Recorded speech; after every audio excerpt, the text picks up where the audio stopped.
Alright guys, so today I'm just going to be talking about some more F1 2015 news, some things leaked from Lee Mather, I guess the creative designer from the F1 2015 game. He was replying to comments and questions and stuff from the public on Twitter.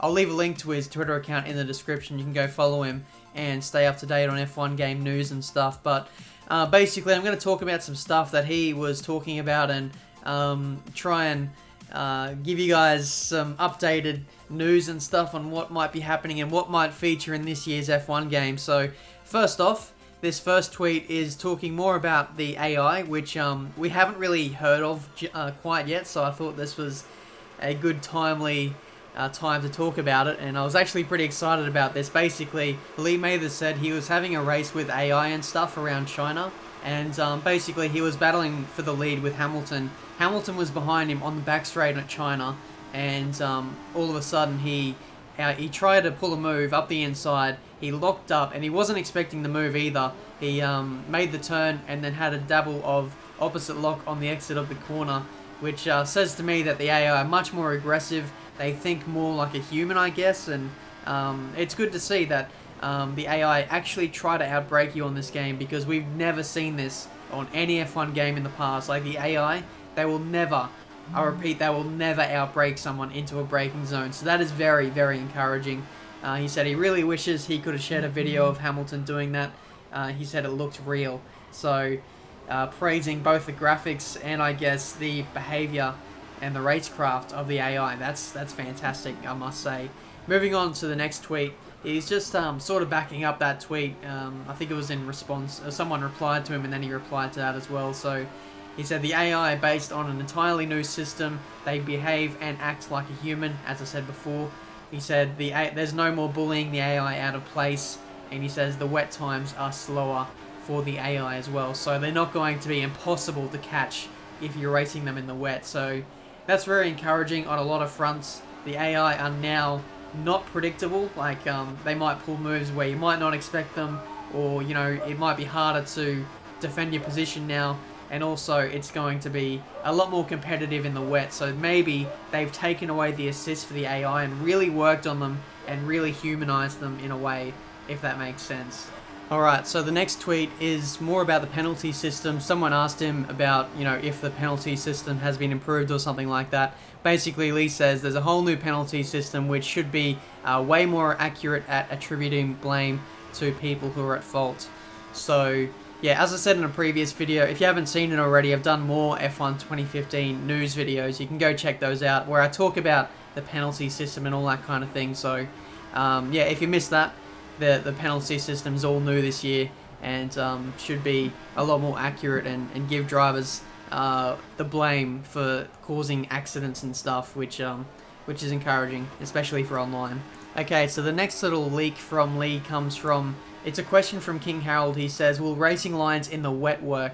In the way that you have to take different racing lines in the wet. You have to stay off the racing line in order to have better grip and stuff. And Lee says grip changes on and off the line in all conditions. So obviously we'll probably have to alter our driving style in the wet and use, I guess, the outsides of the track more and stuff. All these little tidbits and stuff that they've been talking about so far, it's more going towards the simulation type route of racing games. And you've seen that with the Dirt Rally game that we played the other day.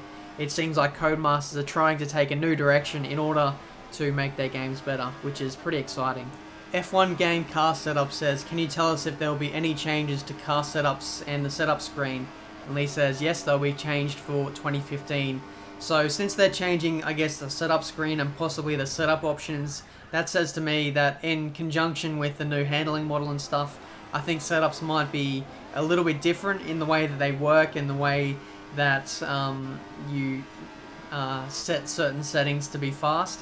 So fingers crossed, like, every single track requires a different setup. That's my number one recommendation for setups. I just hope they're different for every single track, possibly a little bit more advanced and have a little bit more, I guess, customization and stuff. That'd be fantastic, because at the moment the setups in the past, that they've been very simplistic and very, you know, one size fits all, if that makes sense. So I'm looking forward to what they do in terms of setups. and all that kind of thing. And Joe asks if we're going to be able to see sparks on F1 2015, and Lee confirms it, and they're actually going to be a little bit different for this year's game as well. So that's going to be cool. We're hopefully going to see the kind of sparks that we saw at Bahrain in the night race. They just look fantastic, and hopefully that can sort of complement the next gen graphics and everything. So sparks for F1 2015 confirmed. WRM says, in FP1, do we have to give back the free set of tyres after 30 minutes? Lee says, yes, but we don't have to suddenly force you to give them back after the 30 minutes. They are removed from your allocation at the end of the session. I don't think that's really changed all too much.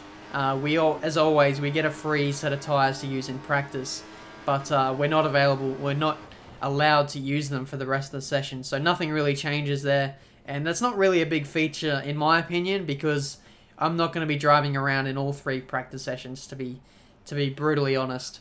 But here we go for the final tweet of the day, and it's from Isaac McPhee. He says, has the lag issues been fixed? Lag has been ruined in the past 3, well really 4 F1 games. And Lee Mather says the netcode is all new for F1 2015. So for me, this is the most, I guess, promising tweet of the entire day. Like, scrap the fact that the AI now race you, scrap the fact that we can now use racing lines or different racing lines in the wet and stuff. If the netcode is fixed, then this is going to completely open up the F1 game online, and it's going to be fantastic, because wheel-to-wheel racing, it's something that's not been possible on previous F1 games, for me at least. You know, you've seen my videos, you've seen all the aliens and ghosting and all the glitches and stuff from the lag and everything. If we could just race like wheel-to-wheel like we could on F1 2010, then that'd be fantastic, and leagues, they'd be booming with, you know, people everywhere, and you'd see me making online videos all the time as well. So fingers crossed the netcode is fixed and the lag is at least, you know, bearable in a way. But with a new netcode, could potentially see a new set of lag, which is pretty scary in one aspect. But that's this video for today. Let me know what your, I guess, favorite part of this video was. Which change are you most looking forward to? Let me know down in the comment section below, and let me know what console you're getting F1 2015 on. Are you going to get it on PC, PS4, or Xbox One? Let me know down in the comment section down below, because I'm still debating what consoles to get it on and what one I should be racing online on the most. So that's going to do it for today. Make sure you leave a like if you enjoyed. If you're new to the channel, make sure you subscribe as well to see more F1 2015 and Project Cars videos in the future. But until my next video, guys, I'll see you next time.